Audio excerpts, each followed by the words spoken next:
Good evening. Happy Shabbat to one and all. Welcome to Yada Yahweh Radio and our Torah program this evening. We have Kirk with us as well as JB. How are you, fellas?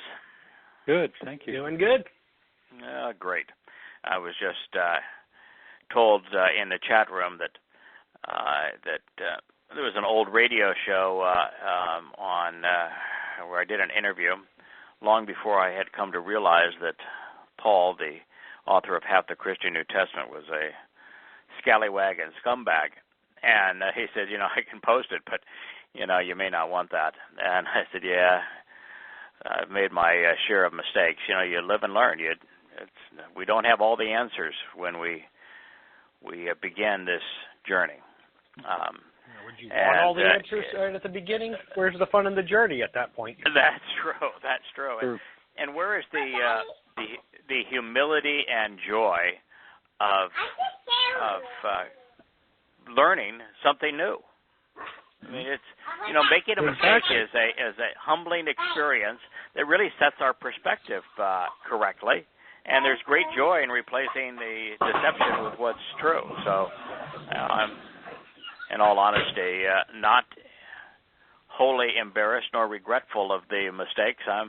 I'm just delighted with the opportunity to learn. Kirk, you asked me a question in today's observations program. We were reading a really straightforward passage. I want to read the passage again, and I want you to rephrase your question, because I think the discussion that we had following your question was extremely important. In fact, I think it drives right to the heart of what we're doing here. I read the following. Choose of your own free will to actually stand up. Elect to rise up on your feet and take a stand.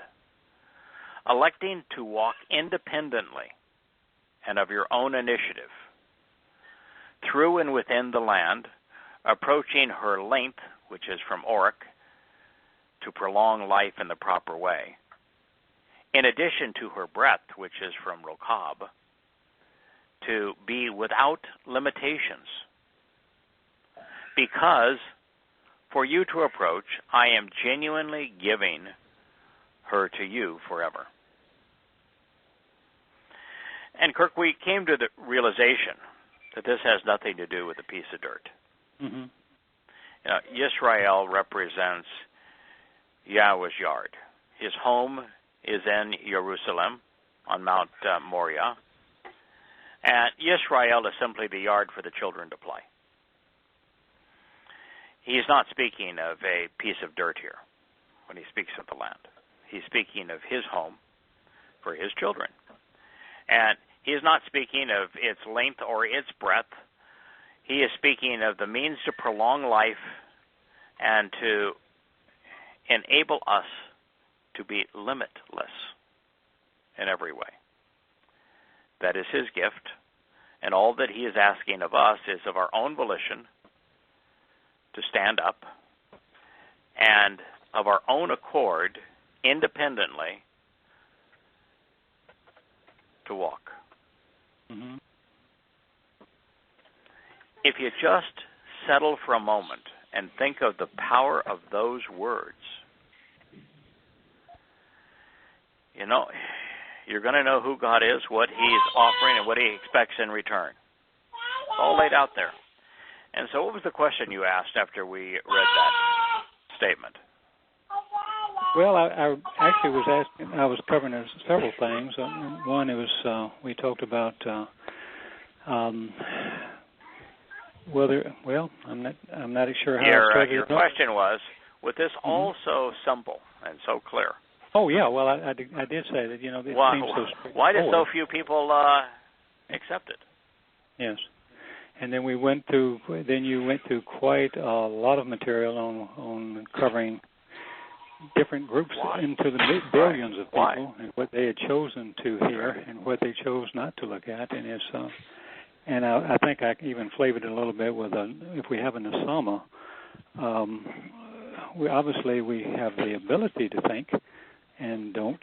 And it's not baffling to me anymore, but it was amazing that people choose to not study this at all.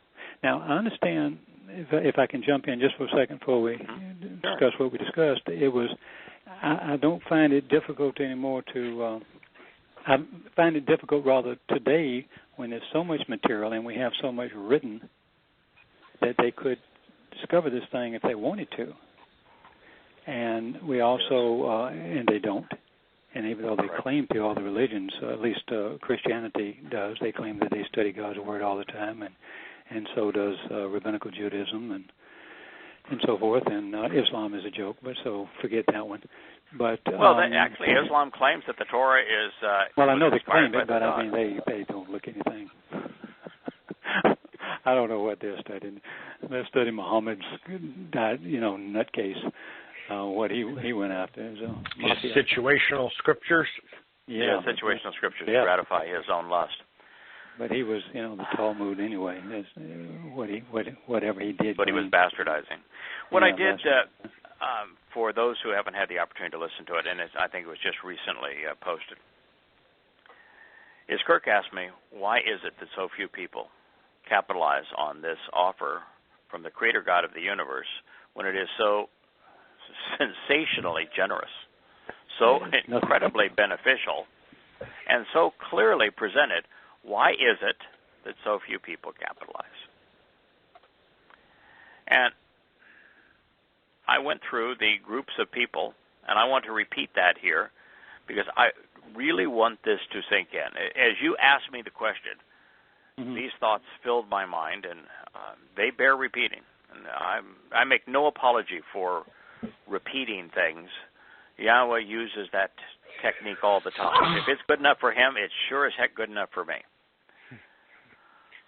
I said, well, some of us are so thick-headed, the only way you're going to get to us is through repetition.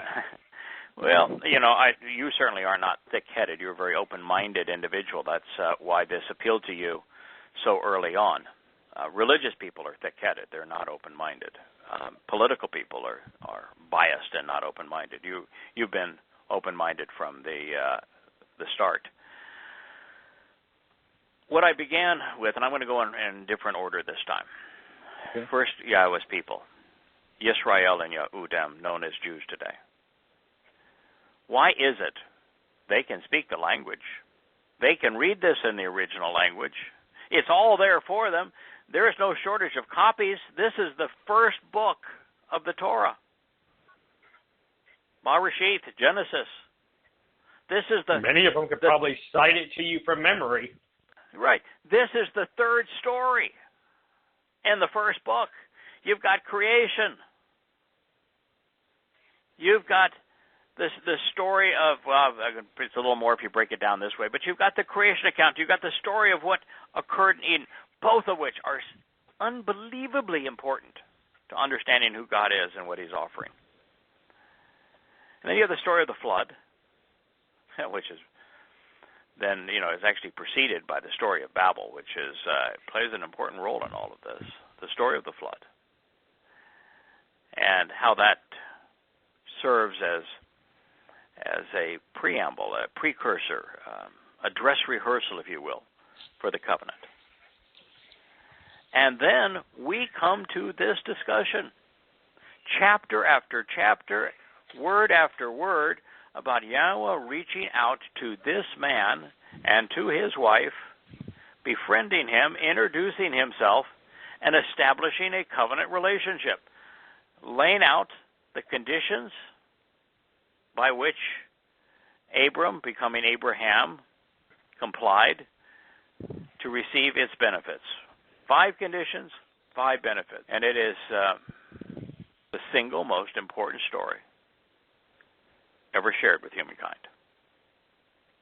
And here you are with 15 billion Jews today, maybe more, that don't bother to consider it. I don't even think they know it exists. Yes, they know that that all this began with Abraham. They do not know what God told Abraham, what Abraham responded, and how that represents terms and conditions of this covenant agreement. And what I shared with Kirk and our listeners this morning, the reason for that actually explains why God hates religion. Judaism has replaced this Torah account with their God-forsaken Talmud and rabbinical arguments and the Mishnah. And religious Jews not only prefer the Talmud and their oral law over Yahweh's Torah, they don't even bother with the Torah. Yahweh's teaching is irrelevant to them. They study the rabbis. So it doesn't matter how clear God was. Even to those that speak his language, they're so biased in favor of their Talmud, they don't even think about it. Never even dawns on them to look here for answers. And it's not going to be until someone who is not a Yehudim hits them between the eyes with it. And that's what observations for our time is. That's why Yahweh was lifting it up.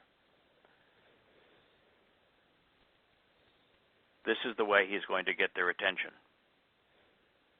Because there's no way to deny it, and they're going to need help. And when they solicit help, this is what they're going to find. The next group, of course, is Christians. 2.5 billion of them today. They've been hoodwinked by Paul to discount the Torah. They've been told by Paul and their religious leaders that the Torah can't save, that the God of the Old Testament is mean and wrathful, and that his laws no longer pertain, and it's all been replaced by the New Testament and the gospel of grace. And knowing him is no longer meaningful because all you have to do is believe them.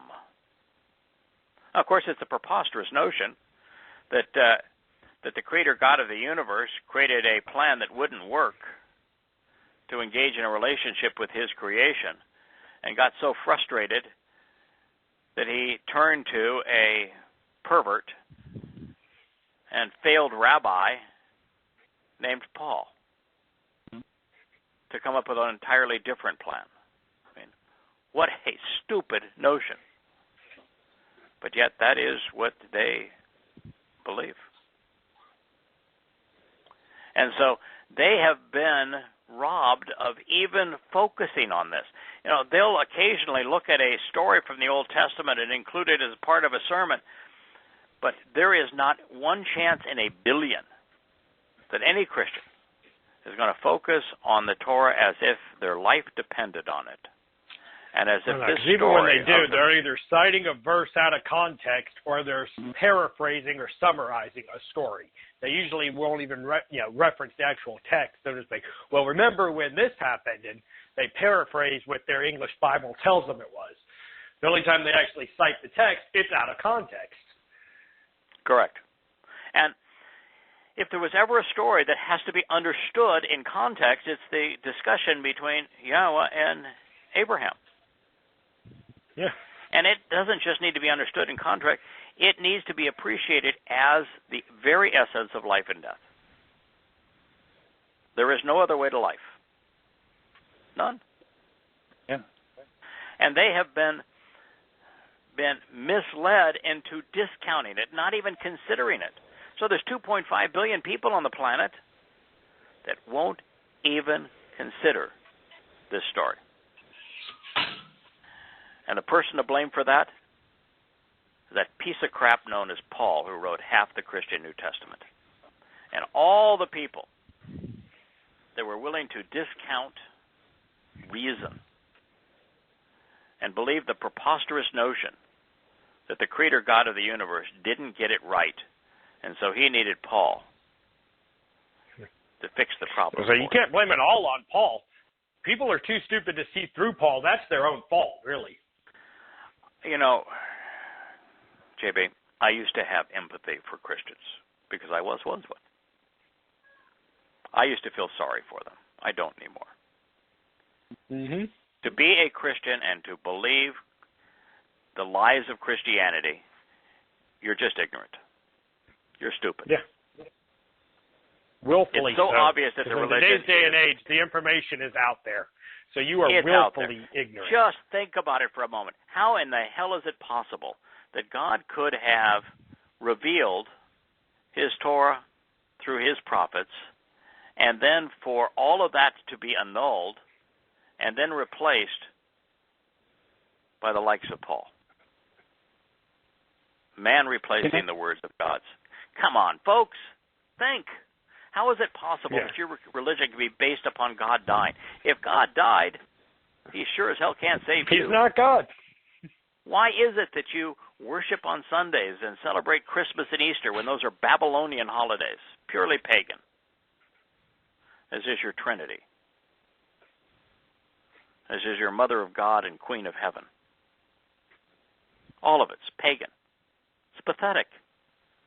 I mean, why can't you see that Paul and your Jesus are in irreconcilable conflict? It's your fault. You got no one to blame but yourself. I do not feel sorry for you. You've been misled, and you made it easy to be fooled. Now, of course, I have the same impression of Muslims, and there's 1.5 billion of them, and they have been told that Muhammad's Quran confirms the Torah and that he was the last of Allah's witnesses, so that's all they need to read. Figure out that the Quran was the worst book ever written, that it's a jumbled mess without context or chronology, that its God is actually Satan, and that Muhammad was a pervert, a pedophile, a rapist, a mass murderer, a terrorist, and that the entire Quran exists to satiate his perverted lifestyle, then you're just too dumb to ever figure out who Yahweh is. You're way too stupid. You're too stupid for God to want to spend eternity with. I don't want to spend eternity with someone stupid enough to think God inspired the Quran. Yes. And I'm sure God does. He's a whole lot smarter than me. If you're that stupid, I don't want any part of you. Go away. It's your own damn fault. And then, of course, you have socialist secular humanists. And they have been tornadoed to believe that the God of the Old Testament was created by a bunch of Bedouins out there. There's no different than any of the other religions, and that he's arcane and mean-spirited, and there's nothing to learn from him, that he's just a myth like all other myths, and they're not even going to bother to read this story. Never. So what are you left with? You got 1 billion or so socialist secular humanists, maybe 1.5 billion, 2.5 billion Christians, 1.5 billion Muslims, and you can add to that 1 billion Hindus are lost in a pagan world that most people have long since realized was too stupid to believe. And so that's the reason. It isn't that it's hard to understand. It isn't that it's not clearly presented. It's not that it isn't available. The reason that the vast preponderance of people don't capitalize on Yahweh's offer is they don't even bother to consider it. They don't even know it's there. Yep. And that, my friends, is the entire purpose of this show and of this book, Observations for Our Time. Let me throw a thought at you two guys for a minute, because after we had our show today, we went out and got something to eat, and then I was taking some notes on what the question that seemed to beg for an answer. These billions and billions of people, and I was thinking about it. It seems to be quite easy to seduce mankind with just a little bit of twisting of Yahweh's words. You know, like I wrote down, I think something like this: a little Torah goes a long way.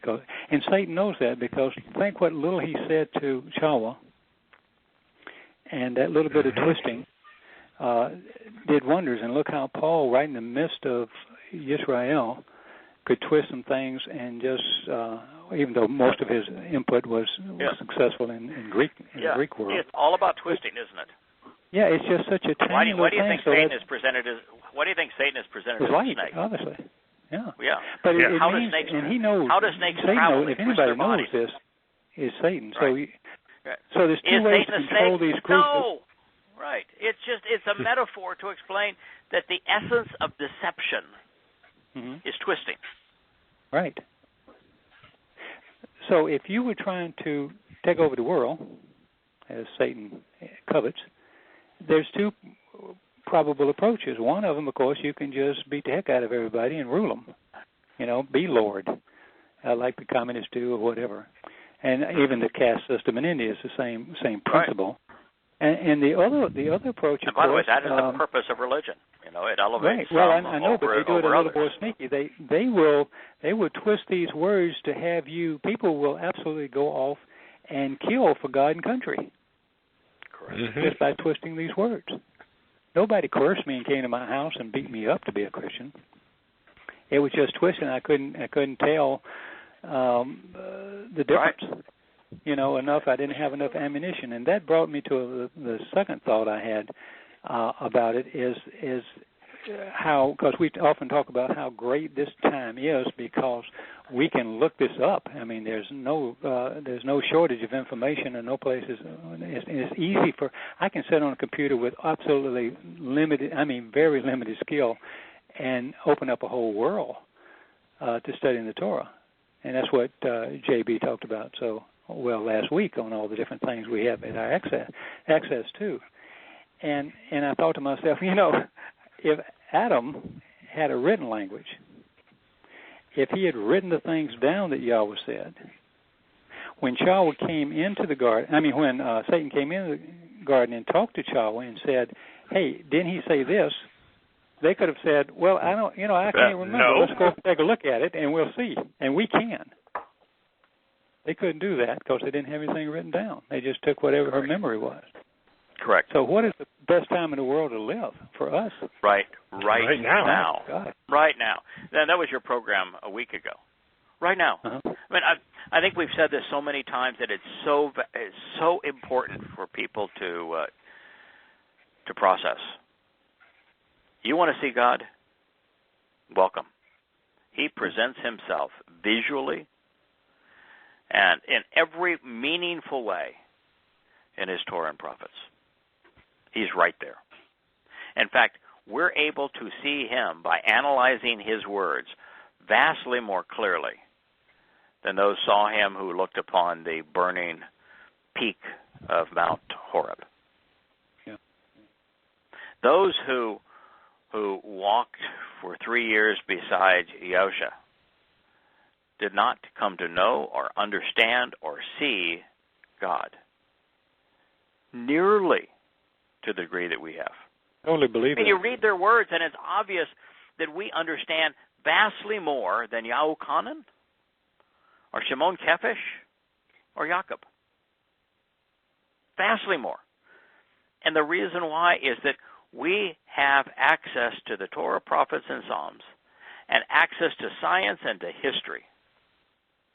And these marvelous tools that help us uncover every nuance of every word, such that we are given a profoundly superior advantage in coming to know who Yahweh is, what he's offering, and what he expects in return. There is no better time to live, no better time to know God than right now. Totally agree. Yeah, all you have to have is That's why I think there are probably more people in Yahweh's covenant on earth right now than there have been probably for 2,000 years, even as small a number as we are, because the information is available for us now. 20 years ago, I wouldn't have been able to find any of this. No. And, I want to be fair about this and say that there are not a lot of people out there who are not only retired, but are in a position to devote the time that I've devoted to this over the last 15 or 16 years. Yeah. And there's not a lot of people out there that were blessed with kind of a unique aptitude to make connections. There's others, But, well, I didn't bring any skills to the table. I think Yahweh tapped me on the shoulder and said, I want you to do this. Because it is, voluminous as his message is, I process information quickly, form conclusions quickly, tend to be very rational, and love to make the connections that are necessary to understand who he is, what he's offering, and what he expects in return. And, I'm retired. I was at a point in life, where I had the time and I had the want to. And so I understand that not everyone's going to be able to do what I've done. And Kirk and JB, you've been and I think to in a very material way, Jackie and her friends that edit these books are as well, have devoted so much time to this in hopes that others will come to embrace. We'd like more really wonderful people to spend eternity with rather than fewer. But yes, we were given the opportunity because we're not working now. I don't have a young child at home that I have to look after. Yeah. And so we did have a benefit, but what we have done through these shows and through these books is give everyone the benefit of what we have done. And so you don't have to spend 15 years, 6 days a week, 10 hours a day. Well, that would be a great joy in your life if you did, but you don't have to do that. It'd be great. Yeah, you don't have to do that. Why? Because working with Yahweh, I've done it for you. Giving it to you on a silver platter. All you got to do is take the time to read it.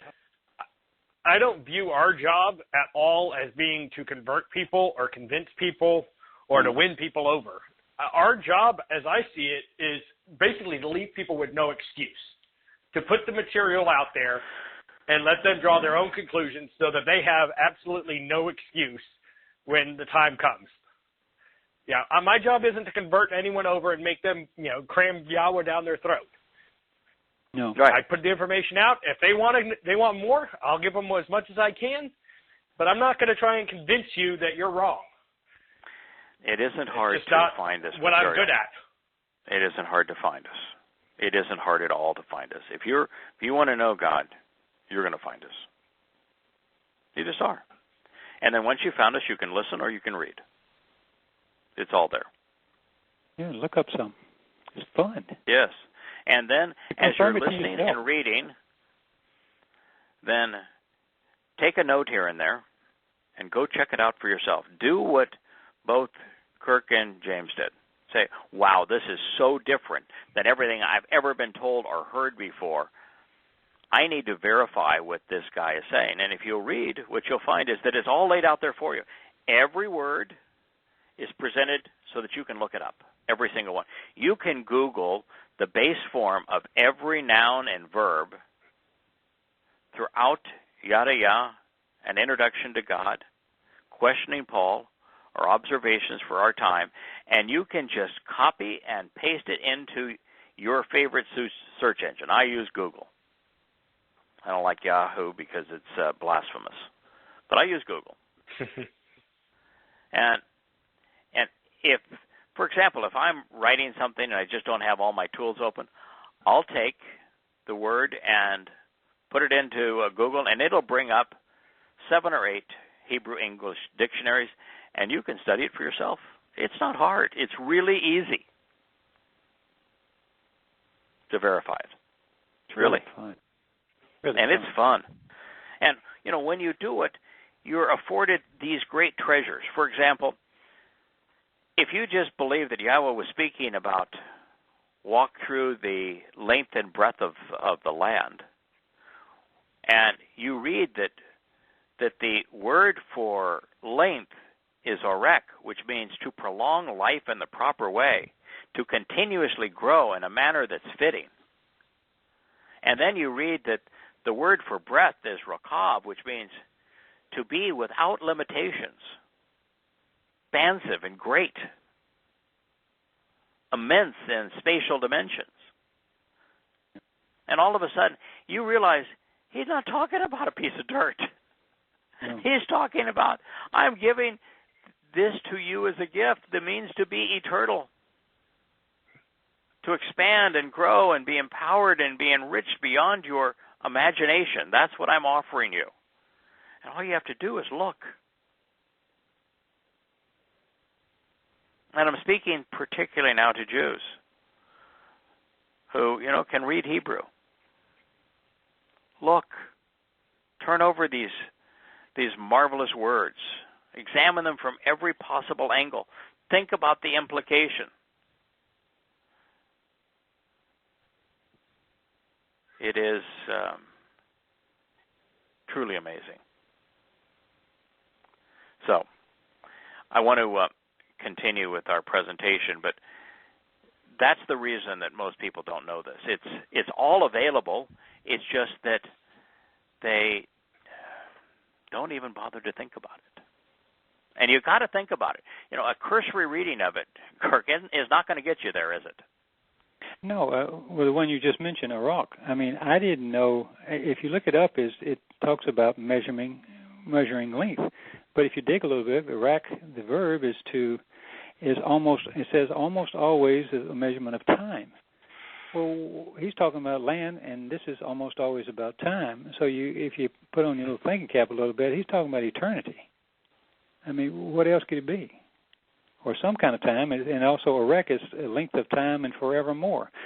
You got to go more than one lexicon, but it's there. Yes. And then later. And be careful too. If you don't go to more than one lexicon, if you don't take the time to genuinely devote the effort that's necessary to understand, it isn't going to happen for you. And that's by design. We've talked about before on this program. Why didn't God make it easy? He could have laid it all out, and he says, okay, here's the 5 conditions of the covenant. Here are the 5 benefits of the covenant. The benefits are fulfilled through the first 4 of my Moed Mikre, which are invitations to be called out and meet. And this is the benefit of each of those 7 Mikre and what they specifically represent. And I don't want you to look at this stuff as a law. I want you to look at this stuff as, this is instruction. This is guidance. Mm-hmm. And here it is all for you. This is what I'm going to do. This is how I'm going to do it for you. So this is all possible. Could he have done that? Yes. So you have to ask yourself, why didn't he do it?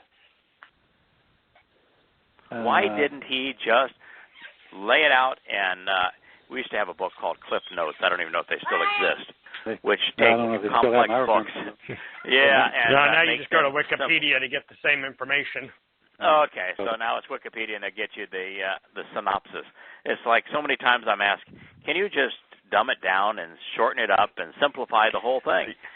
I said, but that's what you've done. That's what Yada Yahweh is. You've dumbed down the Torah for people. I think I have. Yeah. The 1 million words. So I dumbed it down to the point that I could understand it. There you go. I have made it easy. At least vastly easier. Okay, so it's 8,000 pages of books that I've written on this. That is the short version. Really, trust me on this. I'm only presenting. And I'm sorry, but that's growing. Yeah, that's and it's growing. Yeah, that is the short version. Yeah, Observations is 1,500 pages already. But if you dumbed it down anymore, you would be doing what we get accused of doing all the time, which is becoming a religion of our own. That's what religion does. Right. They try and dumb it down to the point where they're just telling you what to do. It doesn't require you to think. You just do as you're told. Let's be clear about this. God is really smart. He is much smarter than we are. Our collective intelligence combined with him is navalent. Okay, that's the difference. He is the ultimate communicator. He is the author of this plan for us to live forever in his family. If he didn't create a simplified version, how arrogant would it be for any one of us to try. To think we can. Or that we should. There's a reason he didn't. And we ought to ponder and celebrate the reason that he did not create a short and simple approach. Goes back to our discussion today, too. Yes. If he lets anyone in on an easy ticket that hasn't really shown their desire, then you're going to really empower somebody that way? Correct. I mean, look what they did with the Nasama. What would they do with the Torah with that kind of empower? If you turn someone into light and give them that Correct. power, that's scary. Yeah, look how horrible religious and political and military men are today. Look at all of the horror that takes place on our planet. Look at it throughout human history, on what people have done to one another. And imagine now empowering men with 7 dimensions of power. I mean, essentially, infinite times power. Infinite more power. Right. This is greater than the law. As this passage we just read says, limitless power. If you were to take most leaders today, military, political, religious, and give them that kind of power, just imagine how horrible they would be. And so there has to be a filter. There has to be a means for Yahweh to say, these people who have been thoughtful, whose attitude I enjoy, who made the effort to know me, who like who I am just as I am, who accepted my terms and conditions, these people I can trust.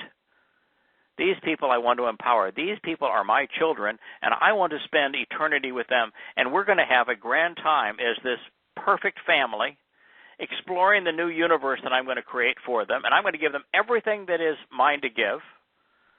I want to lift them up and help them grow. And I'm going to empower them and enrich them. I'm going to do everything that a loving father would do for their children. But all of these other people,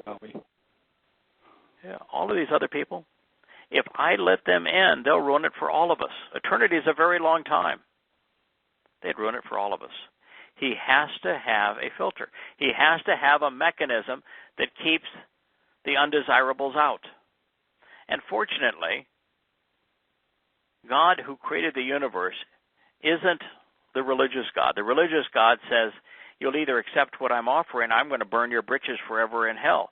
You either kowtow to me, bow down to me, and worship me, or I'm going to see to it that you're tortured forever in hell. That's not a father. That's a sadist. That's an abuser. That person you wouldn't want to spend any time with. And so as you study his words, and I don't know why we were the first to figure this out in 2,500 years, but we were. When you study his words, what you find is that for the vast preponderance of people, there's no punishment. He's not sending them to hell. God says, if you were misled, I'm sorry, but I gave you life. I gave you the opportunity. If you chose to squander it, if you were so easily misled as Christians and Muslims and secular humanists are, then I'm sorry, but you don't have the right attitude to spend eternity with me in heaven. So I'm not letting you into heaven. I don't know you. You don't know me. You might not even like it here. But I'm not going to punish you either. I'm going to see to it that once your life is over, your soul will simply evaporate. It's over. It's just over. Pain, no punishment, no grief, nothing. There's a consequence of not taking the time to know who Yahweh is, to appreciate what he's offering, to accept this covenant offer, which is the most generous, beneficial ever offered humanity through its entire history. There's a consequence. Yeah, your soul will cease to exist. You'll still live on. You're in the memories of those who knew you and loved you, but your soul is gone. You had however many years you had. You enjoyed it however you wanted to do, and when you died, you died. And that's 99.9% no loss, of no humanity. It's got to be that many. 99.9% of humanity. But God would not be loving. It's impossible to be loving unless you hate those who deliberately seek to harm your children. If you do not hate them, if you do not hold them accountable, then you're not responsible or loving. And so for those who have purposefully misled his children, political leaders, religious leaders, military leaders, it's an express ticket to Sheol. God's not going to torture them there. God's not going to ever go there. Sheol is the place that's apart from God. There are no fires there. You say that is the torture. Yeah, it's simply an eternity with like-minded individuals. You know, the likes of Adolf Hitler and Hadrian, they're going to get to Caligula, they're going to get to spend an eternity together. Miserable people together for all time. That's the anguish. And of course, to end up there, they will have been judged. The only people who are judged, 99.9% of people aren't judged. All of those who accept the covenant are not judged. All of those who simply didn't know, who didn't act on the terms and conditions of the covenant, who were misled, they're not judged. The only people who are judged end up in Sheol. And so as a result of them being judged, as you know, I want to be at Paul's trial, and I want to be at Muhammad's trial, and I want to be at Hadrian's trial. Those are the three trials that I most want to attend. And I have no right to ask, but I've certainly asked Yahowah for the opportunity to serve as a witness at those trials. They will know the Creator God of the universe, and then they will be separated from Him for all eternity. And that's going to be anguishing. But it's mental anguish, not physical anguish. There's no bodies in Sheol. And so the actual Creator God created 3 destinations for human souls, not 2. And so He's not a sadist. It's a loving Father that says, you've chosen to be part of my family, welcome. And to all of those who chose to lead His children astray, He says, there's got to be a consequence for that, and I'm going to hold you accountable. What is so incredibly sad, though, it plays into the question, Kirk, that you asked during the earlier show today, and that I rehearsed again for our listeners tonight, because I don't think there's anything more important that I can share. Why is it that so few people capitalize on Yahowah's covenant offer? And the thing that struck me was more painful to me than most anything I have read in the last decade is when Yahshua, Isaiah, who is clearly the most prolific of all the prophets. Wow. Yeah, and Yahshua, for the first time, he's been reporting what Yahowah has told him, and he has issued some very profound thoughts. And of course, most of what he says in the first 10 chapters are, God, I hate religion. Yahowah despises religion. He despises politics. Why did you choose to trust political and religious man who is misleading you, who's taking advantage of you, instead of me? And that's really the essence of the first 15 chapters. And so in the midst of that, Yahowah invites Yahshua to heaven. And Yahshua, for the first moment, is brought right before Yahowah himself. And Yahshua breaks down almost in tears. Mm-hmm. And he said, he issued an invitation, opened the door, and no one was there. And, Yahshua, his first reaction is, oh no, what have I done? I've been given this wonderful opportunity to share, and I must have failed because look how distraught is the God that I'm serving. What have I done that's wrong? And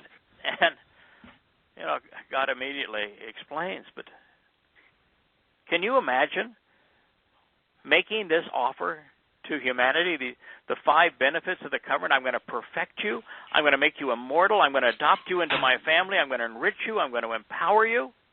We're going to live forever together. I'm going to give you everything I have. You're going to inherit the universe and live all of your life with me, and we're going to walk together. We're going to talk together. We're going to explore together. We're going to have these great parties together. And you offer to pay the entire price through Pesach and Matzah yourself. And you lay it out so clearly for humanity. And there's not one soul at the door. For a better part of 25 years, there was no one. Yeah, 100. Yeah. No one. So it just reemphasizes this point that it's all laid out. It's all clear. The offer is generous. It's never changing. You can trust the author. It happens to be God.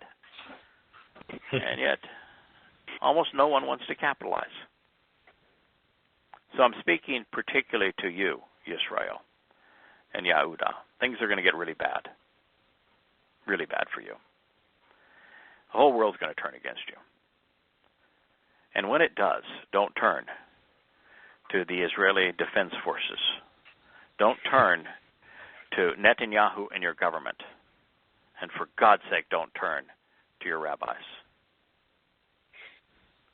Don't rely on your wealth. Don't rely on the military. Don't rely on politics. Don't rely on religion. Turn to and get to know Yahweh.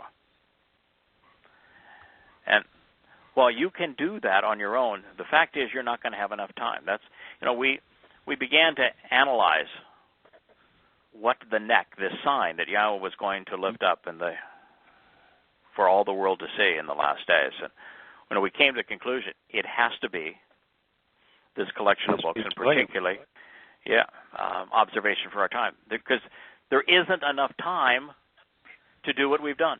No one else is doing it now, and there isn't enough time left to complete this task. And so as we reach these days in 2030, 2031, 2032, and approaching 2033, there won't be enough time, even for those fluent in Hebrew, those who can devote their entire time to it, which I think will be impossible because there'll be too many distractions. There isn't enough time to replicate what's here. But it doesn't need to be replicated. It's already here. Capitalize on it. There'll be time to verify it. Yes, there will be. You can dig that in, verify it for yourself. Yes. Well, what did Hezekiah take, about 2 weeks? Because he had a source to go to? Yeah, it took about 2 weeks. Yeah, you know what's interesting about the Hezekiah story? The Hezekiah story, for those that don't know, and I think most everybody knows it, is that Hezekiah is a real bright spot in the history of horrible Jewish kings. There was one great Jewish king that Yahweh adored, David. David is Yahweh's most beloved son. David is really mankind's greatest gift through the Proverbs and the song. David is my soulmate. He is my great love. And I understand there's a lot of people that think that I'm making too big a deal about David, but Yahweh makes a big deal about David, and you can never be wrong if your perspective on something is the same as his. So, I want a I'm with Yahweh shirt. Yeah, that's. I like it. I'll take one. Yeah, that is the reality of the whole thing, and as you have the opportunity to read and consider what he had to say about his analysis of the Torah, not the piece of garbage that religious men have handed down as their oral law and that's recorded in their Talmud, not that piece of trash. The real Torah, the one that's found in the Dead Sea Scrolls, the one that was written by Moshe, dictated by Yahweh 3,450 years ago. It's available. Read that one. And if you don't have the time to read that one, open up an introduction to God. Learn the language, learn the alphabet, learn the stems, learn the conjugations. Explore why Hebrew is such a marvelous language, unlike any other language ever conceived. The only language where there is no past, present, or future tense. Everything simply is, just like it is on a photon of light. A language where the moods all convey volition. First, second, or third person. It's all about choice. It's all about free will.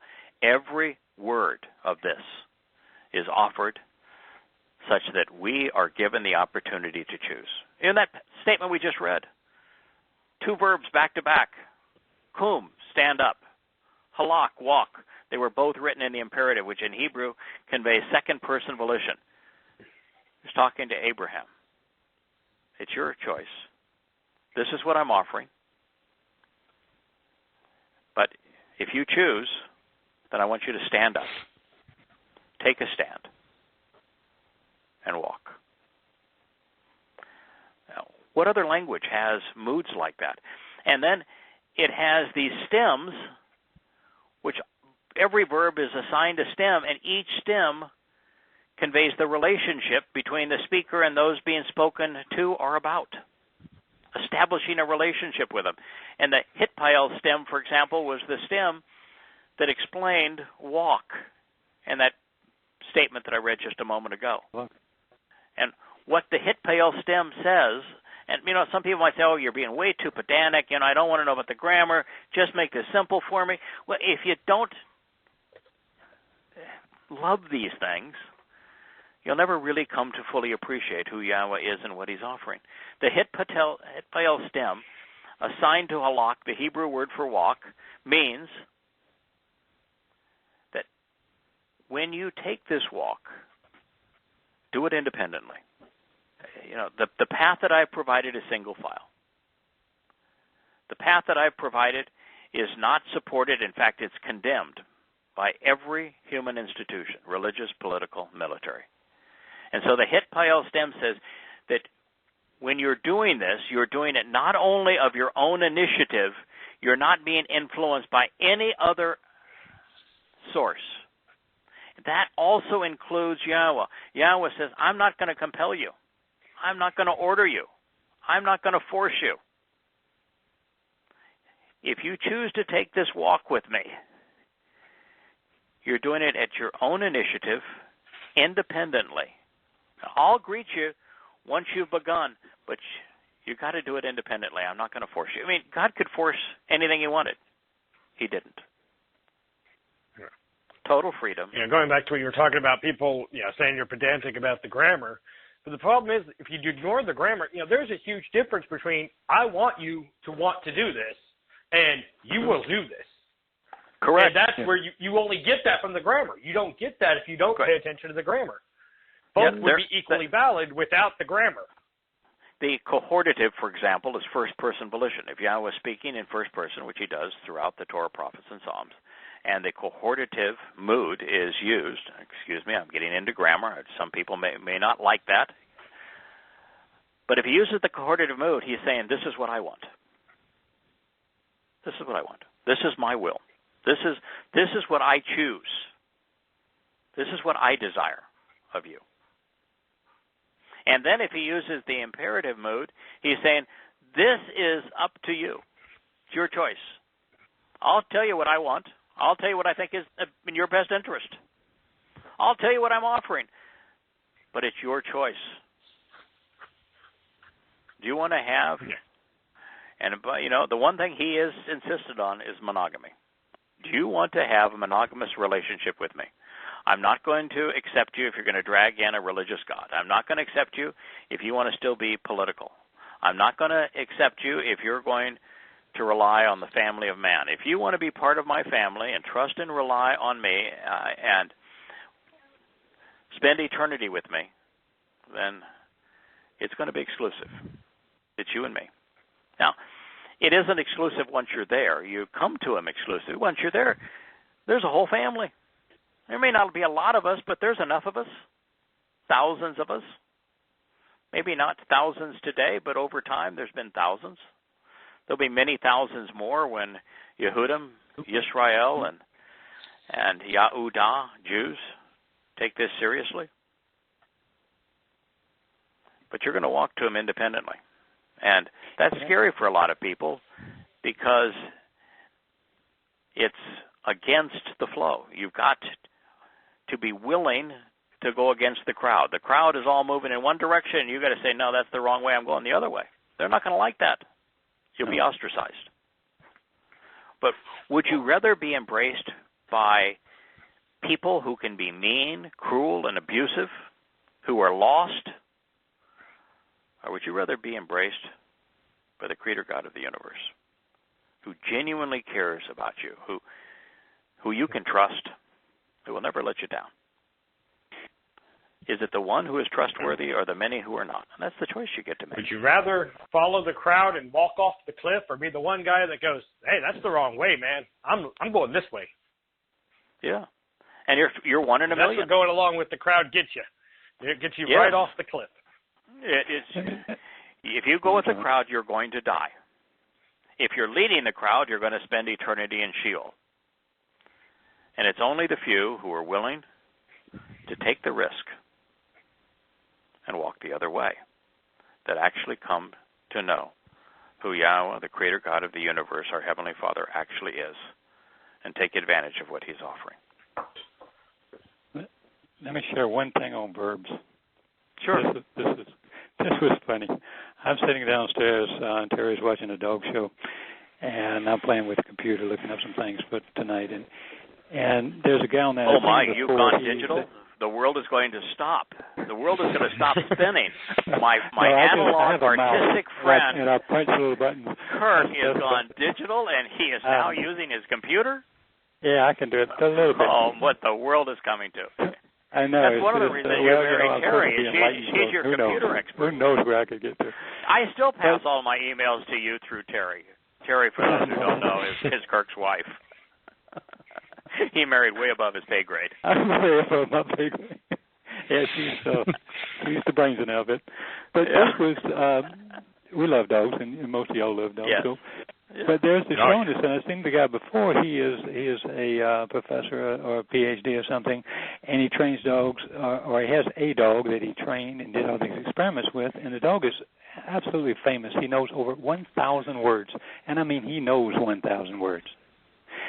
Average dog, the most brilliant dogs usually can only get up to about 200 words, but he explained how he did it, and he said what he found was in teaching a dog how to react, he couldn't use a noun. He uses verbs because the action helped him to understand what the verb was. That's what we do all the time. I look up every noun and go to the verb to figure out what the noun really is. And there's this, and I thought that amazing in the whole universe. That's what he figured out. He said no, and that's why he could do 1,000 words. He understood it. Wow. He understood. Hebrew is such a marvelous language that to really understand Yahweh, ultimately you start to think in it. You're not going to start there, but here's this marvelous language with these stems that establish relationships between the speaker and those he is speaking to or those he's speaking about. You know, sometimes it's as simple as the call stem, which says, what I'm saying right now is just genuine, it's actual, it's literal. Don't try to interpret it and go crazy. I'm just laying it out here for you, straightforward fashion. And sometimes, like the hitpul stem, I was saying, I am conveying this to you in such a way that you're going to experience what I'm sharing as if you were me. I'm going to bring you into this reality so that we experience it the same way. And then we haven't even talked about conjugations. This perfect language to reveal God's nature. There's two conjugations, the perfect and the imperfect. They speak of things that are ongoing or things that have been completed either in the past, present, or future. And it's such a helpful tool because, for example, each of the 10 statements that Yahweh etched in stone, they were written in the imperfect. What a benefit for us. Yeah. You know, it doesn't say, thou shalt not commit adultery. And, you know, if you do, you're going to hell. I'm going to burn your britches for that. Yeah. It just says, don't make a practice of it. Don't make a habit of it. And even then, he's not talking about a relationship between a man and a woman. Yeah. He's talking about a relationship with him. That is exactly true. You know, the statement, honor thy mother and father, it doesn't even say that. It says prioritize. View as enormously significant your relationship with your mother and father. It's the one, by the way, that's actually written in the volitional mood. It says choose to do this. And he's not speaking of your earthly mom and dad. Just the previous statement. He condemned fathers, 2 statements prior. He condemned fathers for misleading their children. He sure as heck isn't talking about human father. My human father. Well, not just that, the following horrible. statement, even more so. Because it goes on to say, so that your days in the land will be prolonged. It was by listening to the teachings of their fathers that caused them to get kicked out of the land. That is correct. Mm-hmm. And so what God is talking about is prioritize your relationship with your heavenly Father and spiritual mother. A spiritual mother, of course, is the set-apart spirit, the Ruach Kodesh. She is the maternal aspect of Yahweh's nature. Prioritize that and value it. Choose to. But if, for example, don't bear false witness or don't kill, don't covet, if those things were written in the perfect, then we'd really be in trouble. We're one and done. But they're written in the imperfect. All it says not is bear false witness. How many of us lied as a kid? I mean, just like all of us. Instinctively. I didn't do it. Yeah. How'd that break? I don't know. I was a Christian. Every person on this planet would be in hell. I was an ordained elder. Everything I said, every sermon I gave, every Bible study I led, every time I taught people evangelism, I was bearing false witness. I was wrong. And if that don't bear false witness was written in the perfect, I'd be screwed, blued, and tattooed. Well, Yahweh has a plan for all of our faults anyway, so that's really not true. But I would still be guilty of having done those things. But the fact that it was written in the imperfect, which is says, don't on an ongoing basis make a habit of doing this. The moment I stopped promoting Christian evangelism or leading Christian Bible studies, then I was no longer guilty of that instruction. Turned away. Absolutely. The moment you stop, it's over. Don't worry about it anymore. Good enough. Let's go on. Next. It gives us the opportunity to have a painful past. The fact that every instruction he writes to us is written in the imperfect means that it does not matter what we have done in the past. It is totally irrelevant. As soon as we change our approach and our attitude such that it reflects what he is offering, then we're good to go. And even then, he's not asking much of us. Once again, who is the one person Yahweh calls out and said, he is my son, I am his father. He calls him my beloved, and he says, this man, my son, he's right. He's vindicated. From my perspective, he's perfect. Who is that? Dode, David. So was David a bad boy? Oh, he had his moments. But not in God's eyes. Did he ever? I mean, oh, goodness. You don't want to follow his example, right? No. He even admitted, he said, I got more flaws than I got hairs in my head. But if the person that Yahweh says is perfect in his eyes, his beloved son, had a past that's that checkered, doesn't that tell you something? That it isn't about being good, it's about being right? It's not about what you've done, but what you know and how you've responded to it. That's what matters. It's all laid out there so beautifully for us. And that the single most prolific and articulate person in human history, David, Beck's in a relationship. Dode's behavior was tragically flawed. God didn't care. All he cared was Dode prioritized Yahweh's testimony. His relationship with him was open to his inspiration and took the time to share what he learned with all of us so we could capitalize upon it.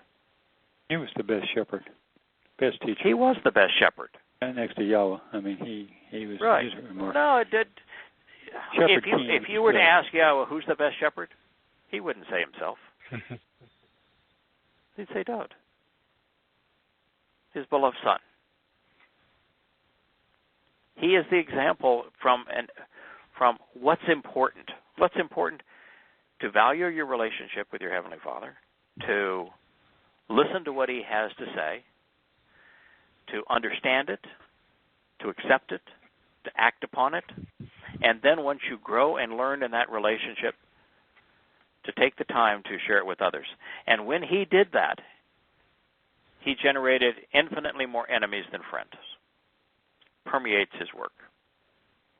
He never loved his enemies. He hated them, as he should. They were also enemies of Yahowah.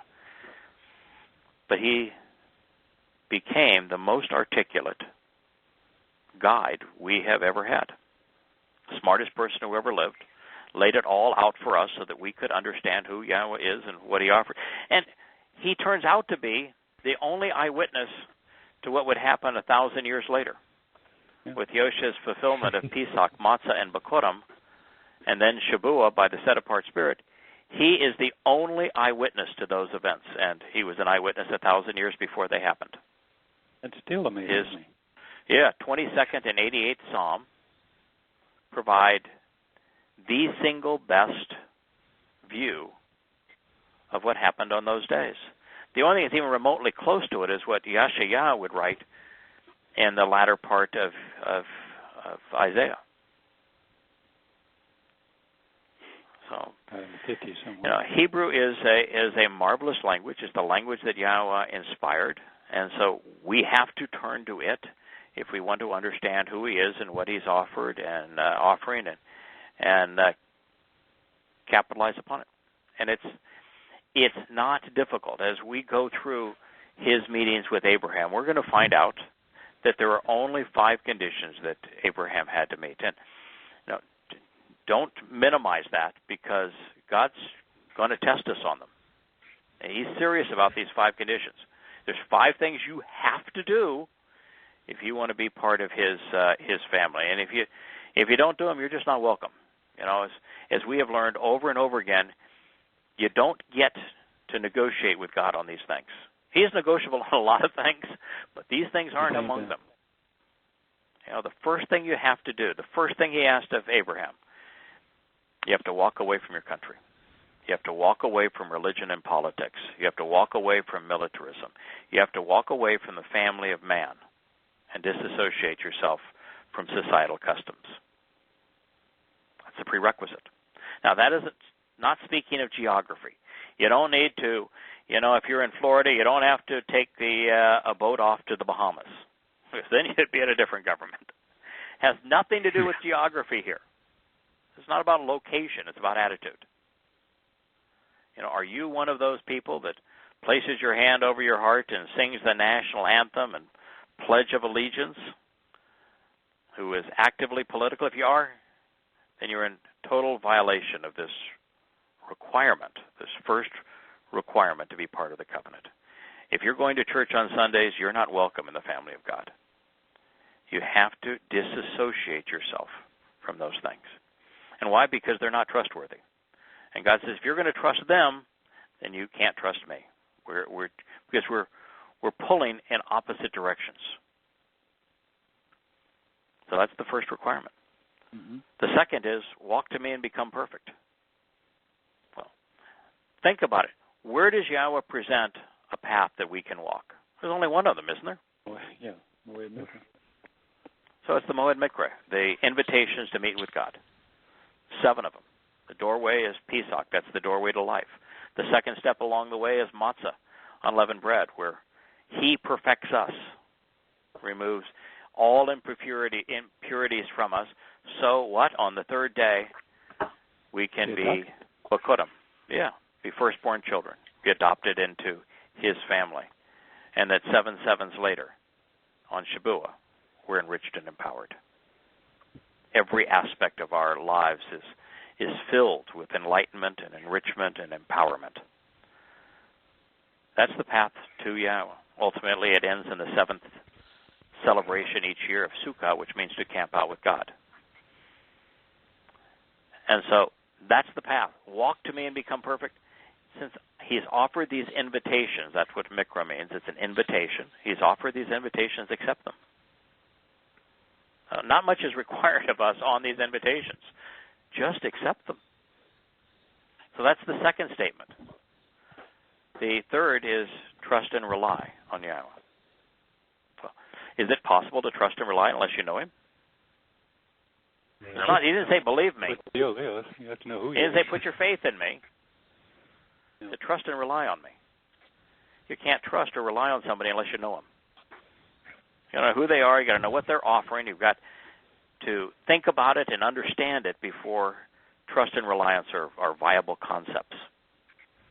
And what Yahweh is saying here is, rather than trust and rely on your government, rather than trust and rely on religion, rather than trust and rely on your military, all of which are going to let you down, all of actually are working against you, trust and rely on me.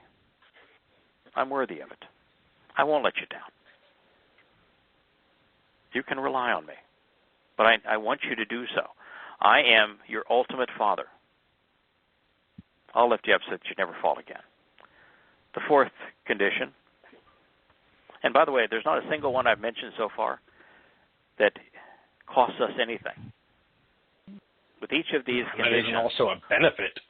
Oh, a huge benefit. Once you come to understand Yahweh's position on government and religion, and you're freed from that muck, it's like this enormous weight has been pulled off of you. You're liberated. Your eyes are open.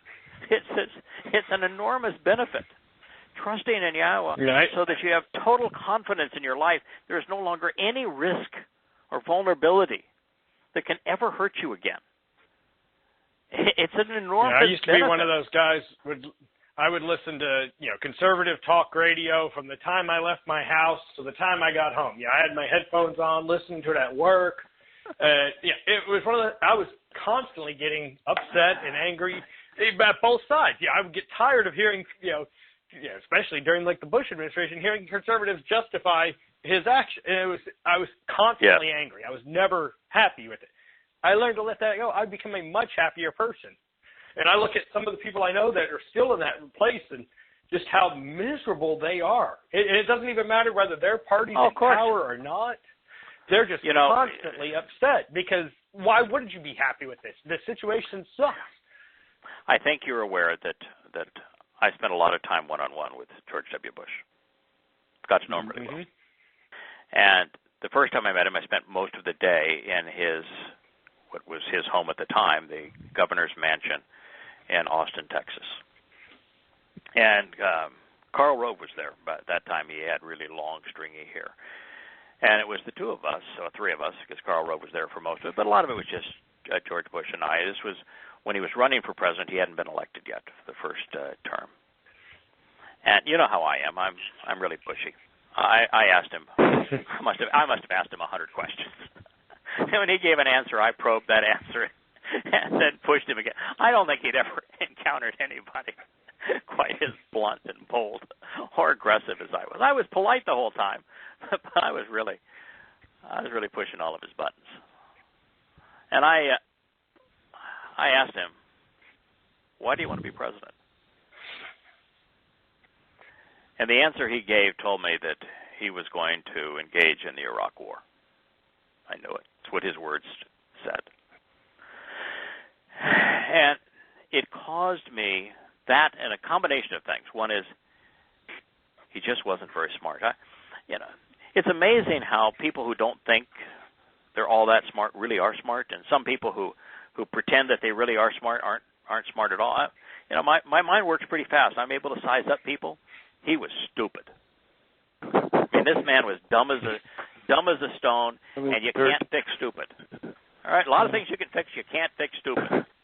And I walked away from that meeting, and it was interesting. A week later, I was having dinner with Henry Kissinger, and I asked Henry. I said, "Henry, I just spent the day with George Bush. At the time, I was a billionaire. I'm not anymore. I'm not even close, but I was at the time." And so, I had access, and I was being coveted by political leaders to support them. They were wanting some of your money. So here I am. I'm having dinner with Henry Kissinger. It's just a tiny little table in a restaurant, just the two of us. And some things you just don't know. How in the world did that happen? And I said, "Can you explain your position on him? I'm happy to share mine. But what do you think of him?" He said, "Complete and utter lightweight." He says, "I don't know if you know his history, but abused drugs when his father was in the White House. Failure in everything he's ever tried to do. The only thing that he's got going for him is people know his name because of his dad. And that's it. And then I shared my experience with him. And I said, is there anyone that we can support this time through? Now, understand, all of this was before I started translating Hebrew and came to know Yahowah, because obviously now I would never meet with You'd have nothing to do with them. Had nothing in common. Have nothing to do with them. I wouldn't have dinner with Henry Kissinger. I'm glad I did, because I wouldn't consider donating a dime to any of them.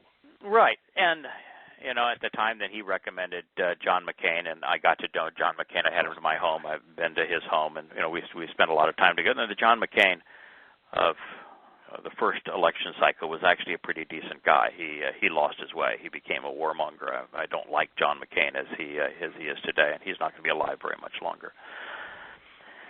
I'm only sharing this story. First, you brought it up in the George Bush thing, because what I was given, tremendous gift, firsthand, up close and personal.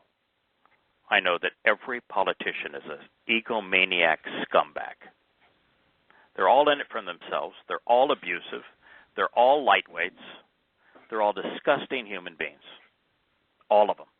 Doesn't matter the party. There isn't one of them that's worthy. And having been exposed to them, I know that. That's very empowering.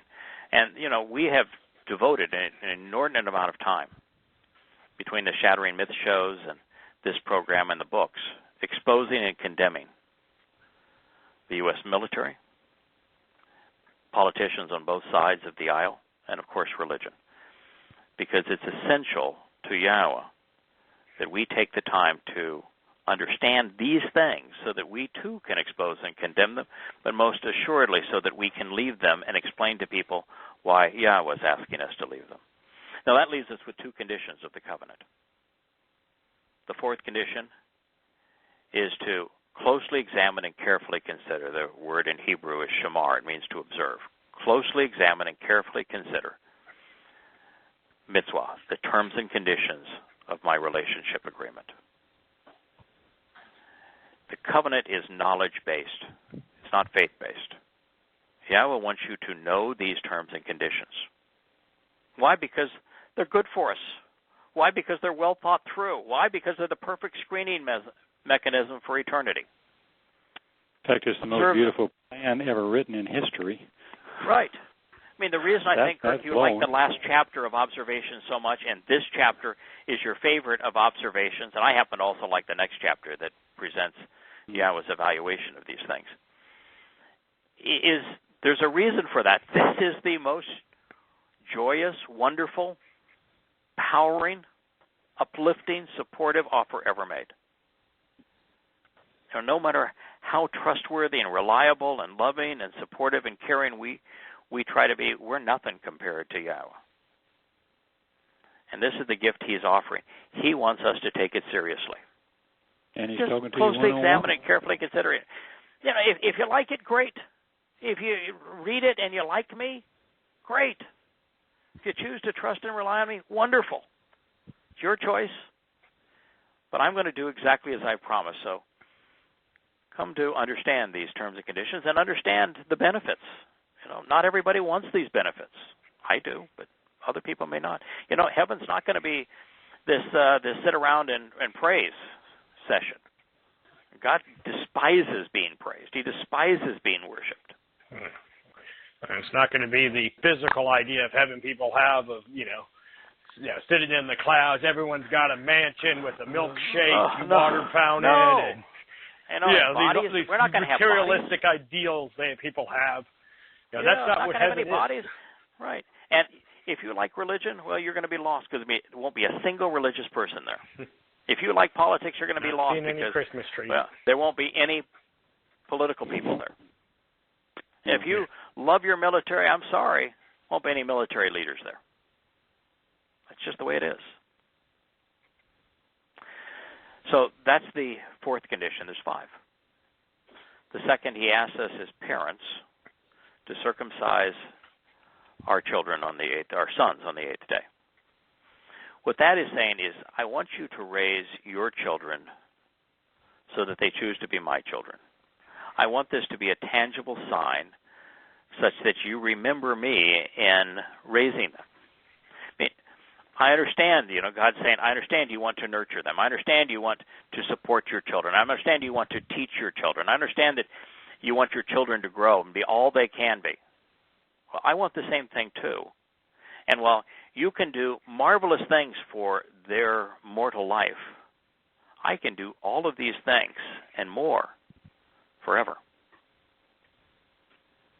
Raise them such that they are prepared to be my child. And the circumcision is simply separating them from the world of man unto God. And you're committing as parents to do that on behalf of your children. And that's both the husband and wife making that decision on behalf of their children. Now, if you didn't make it because you didn't know Yahweh at the time, God's not going to hold that against you. But if you know him, do that. And if you're a man, if you're male, and your parents didn't have you circumcised at, on the 8th day after birth or any time after birth, I'm here to tell you, you better get it done. Yeah, it was really clear. There are no uncircumcised men in heaven. Not one. Mm-hmm. Not one. You cannot take advantage and participate in Passover as an uncircumcised male. No, it's a prerequisite. Prerequisite. It's Yahweh's sacrifice, Yahweh's gift. It's Yahweh's house, his rules. The rules of his house are there for a reason. This is one of the rules. So as a woman, other than having this responsibility, should you know Yahweh and listen to him at the time your children are born, then this is what he wants you to do. If you haven't done that, then at the very least, once you come to know him, provide this instruction to your sons, even as they are adults. And let them know what you've come to know. But that's it. Those are the 5 terms and conditions. There are no more. None. That's it. That's all you got to do. Every single one of them is an advantage. And then the 5 benefits, they begin with Pesach, immortality. No end of life. That's why that statement said, prepares for life without end. The second is matzah, the removing of the fungus of yeast from our souls so we appear perfect in Yahweh's eyes. Does it make it perfect on earth? Look, Dode was his favorite. Yahweh says Dode is perfect. And yet he, was mischievous. He was Yahweh's favorite. Yahweh loves passionate rascals. And if you want to work with Yahweh, one of the qualifications is you got to be a passionate rascal. That's what he enjoys. I happen to like that too. I like strong personalities. I like people who are real. I like people who have passion. So Yahweh's favorite are passionate rascals. And so what matzah does, and the reason it's connected with Pesach, because Pesach without matzah is counterproductive. Then you're going to be immortal, but imperfect and therefore separated from God. Right. Yeah. Pesach and matzah, Passover and unleavened bread together, unyeasted bread together, it means that you are immortal and perfect. Direct ticket to enter Yahweh's home. Wow. And so what he does isn't just say, well, you're welcome to my home. You're now perfected. You're immortal. That's not enough. He says, I'm adopting you. You are now my son or daughter. You're my child. What's mine is yours. What's mine is yours. And he has a lot. He really does. He has a lot to offer. What's mine is yours. I'm going to help you stand up. I'm going to get down on my knees to lift you up.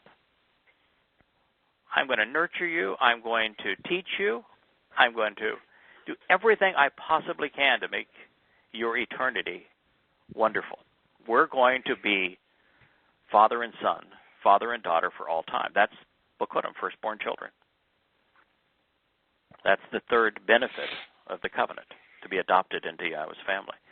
The 4th and the 5th are both fulfilled on Shabuah, the promise of 7. 7 sevens from Bokutim. And on that day, Yahweh says, I'm going to fulfill the rest of my parental duties. I'm going to empower you, and I'm going to enrich you. And the empowerment and enrichment are beyond our imagination. We are three-dimensional constructs stuck in the fourth dimension of time. We're going to be seven-dimensional. We're going to be liberated of our physical bodies, become akin to light. We're going to be able to explore the entire universe, all, probably in the range of 30 billion light years across.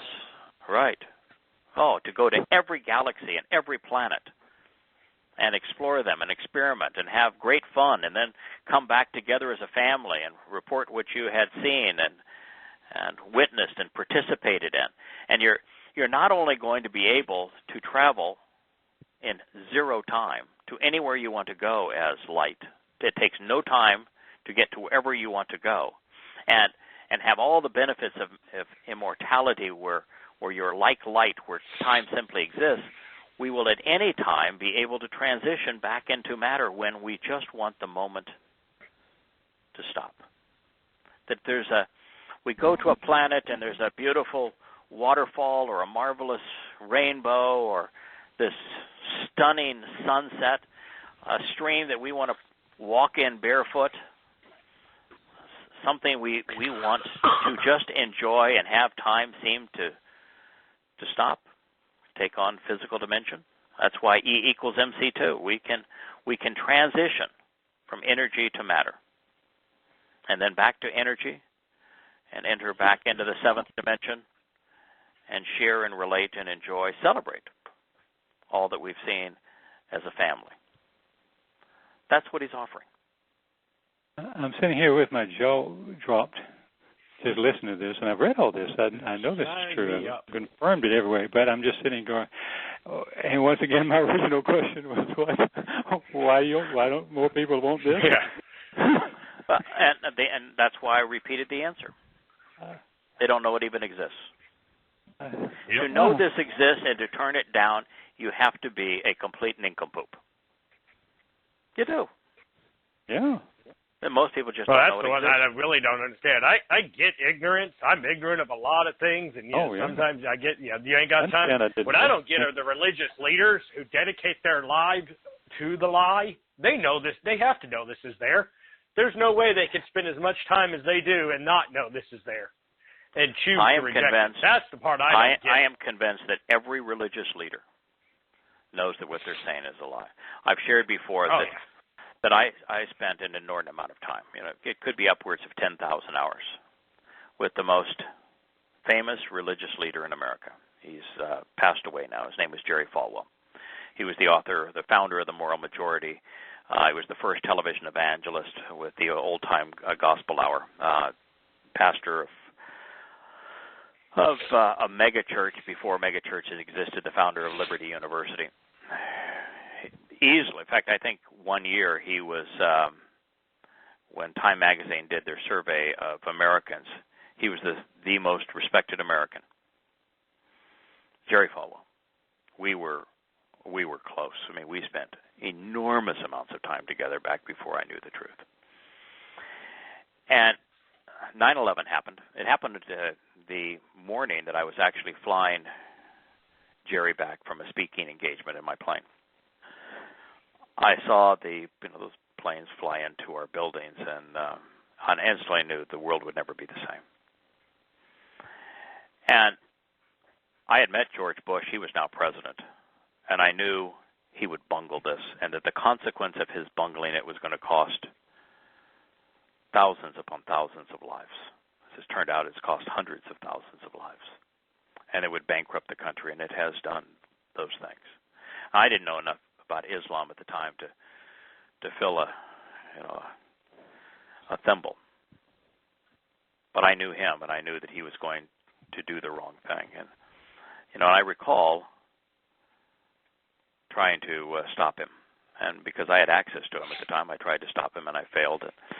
And then when I was writing the first book on Islam, as I met Al-Qaeda for the first time in Tea with Terrorists, one of the chapters in Tea with Terrorists caused me to to have to put together some of the prophecies in the what I thought at the time was the Old Testament.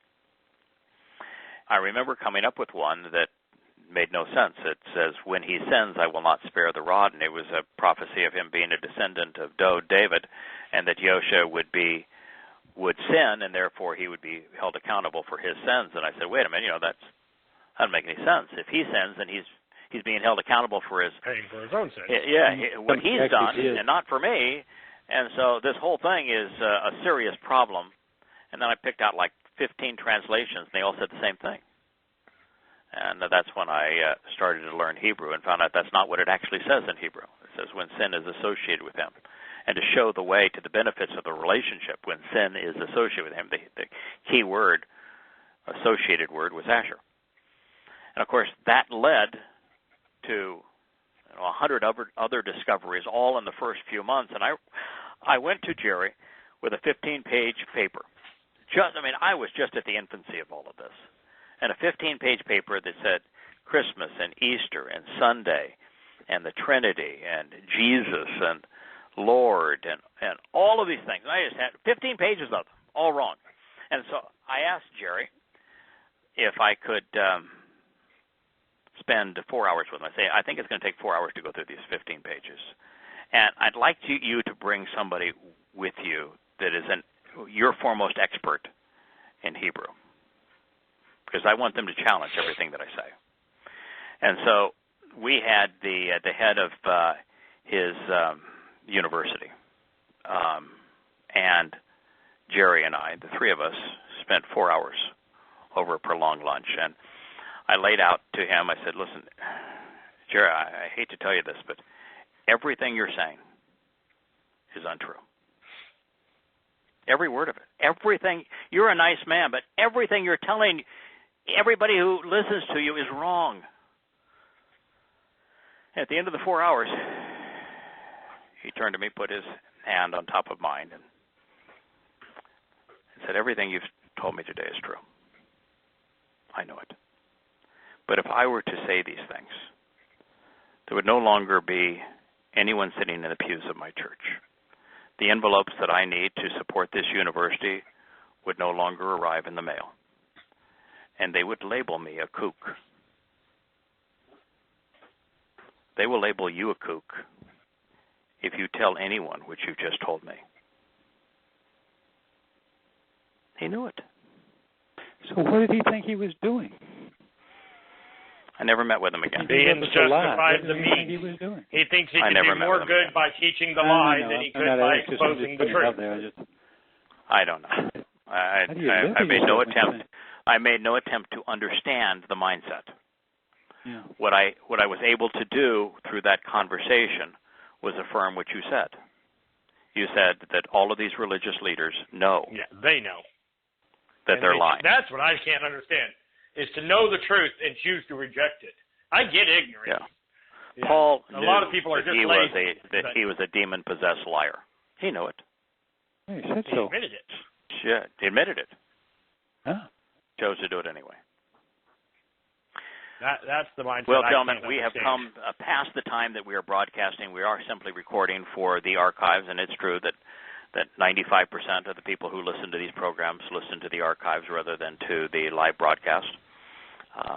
But this is a wonderful place for us to stop, and we'll resume tomorrow. I don't think, Kirk, we even made it into a second. No, we're back. We're still on page passage. 37. Yeah. Yeah. But it was a great. We've discussed this many times. I would rather us have a deep and complete, accurate understanding of a single important statement than a superficial review of 1,000. As with anything, it's quality over quantity. Yeah, totally. We can cover 10 verses, or we can spend an hour and a half on one. Which one's going to give us a better understanding? Typically, the hour and a half on one. And what this really, I don't want to leave just with one thought. I don't know who it was that said it, and they may not even have known Yahweh, but they said, you want to show the difference between the things of God and the things of man. Look at them closely. And the example, of course, this person used, because it's a famous example. Look at the lily, and no matter how close you look at it, the closer you examine it, the more beautiful it is. And then look at a man-made object like a pen under a microscope, and what you reveal is its flaws. So by closely examining and carefully considering every word that Yahweh preserved for us to study, to examine, to consider, we see how magnificent they are when amplified in this way versus how ridiculous and flawed the words of man are. So this is what he encouraged us to do for the reasons he asked us to do it. Well, gentlemen, thank you. I've had marvelous fun today. Great time as always. Yes, Indeed. this was as enjoyable Shalom, as shalom, the one we did earlier today. Yes, Yeah. shalom. Good night, gentlemen. Talk to you next week. Bye. Bye.